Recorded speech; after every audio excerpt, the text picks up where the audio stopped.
Assalamu alaikum warahmatullahi wabarakatuh. Mbadingolung balibe kontona omonito ana kontona. Greetings to each and every one of you Africans in Africa, Africans in the diaspora. This is just a video I want to play for us. Ni mo video di lafta come and play ngala mo nyola be ngala mo mantar diamu jamake kanje. We just listen and know whether our brother is saying something sensible. To me, he is. But your opinion is left to you. I want to play this video. We work together. Let's go. Alaji, I'm going to start out with you right now. What does it take to make it in Europe, to get here? Well, I think it takes a lot of effort, it takes a lot of luck, it takes great bravery to make it through the Sahara Desert, through the Mediterranean, but these are the first steps. It depends also on what one is running from, what one wants to seek in Europe. Many people are leaving Africa because they think they will never make it there due to the extreme poverty they are living, Right. that blocks their opportunities. Reality is it's different from the dream that we had. And I wondered why that is the case. Why do people arrive here and it's not what they expected? Well, I think the Europe we see in Africa is portrayed on, by the TV, by the social media, call it Facebook, whatever. Right. The images we see there are disillusional. This create false conception in the youth. We are talking about youth who think that what they see on the movies they watch in their poor conditions are actually true of Europe. It's a disillusion. When they arrive here, they feel that it's not the dreamland. This is the fiasco that has become a generational stuff, Right. and that is much of the time we are not talking about only labor drainage. We are also talking about brain drainage because we Right. are talking about the youth.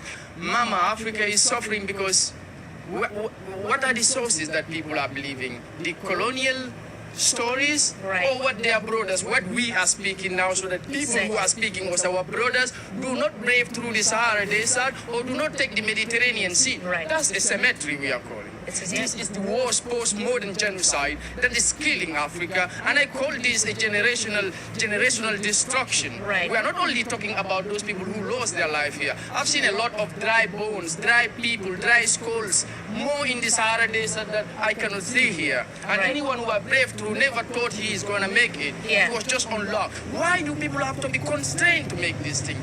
Most of our Yeah. brothers and sisters, what they do here is to go and take a picture in front of a Ferrari, and that's really disinformation, misinformation, true. It's and not the this is reality. why this Yeah. type of whatever you call it, irregular Right. migration, Right. whatever, Right. those prejudices, I don't accept it. But this is what lead to migration begetting itself.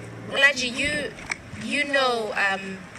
you're doing research for your PhD. You've done research about some of the conditions that Africans have to work in the farms. Tell us about what's going on in that perspective. My thesis is entitled Contemporary Slavery, the Exploitation of Migrants in the Agricultural Fields of Italy, and I have crisscrossed over the whole of Italy, maybe better than many researchers in this area, and I Right. know the condition that the youth, You've the seen. healthiest are living. They are living in so-called agricultural ghettos that are worse than any condition in the village. But then it depends on, the perceptions that they have there, the pressures that Okay. are on them, and the issue of not saying the truth to your Right. parents, or your parents not believing Yeah. it, or the community there. So, and in Italy, throughout Italy, everyone coordinate their operations differently. Right. And this is Okay. also because of the single asylum system that the European Union has established with the double regulation. I will come back to you because I want to talk more about your research. Alaji, I'm going to come back to you now.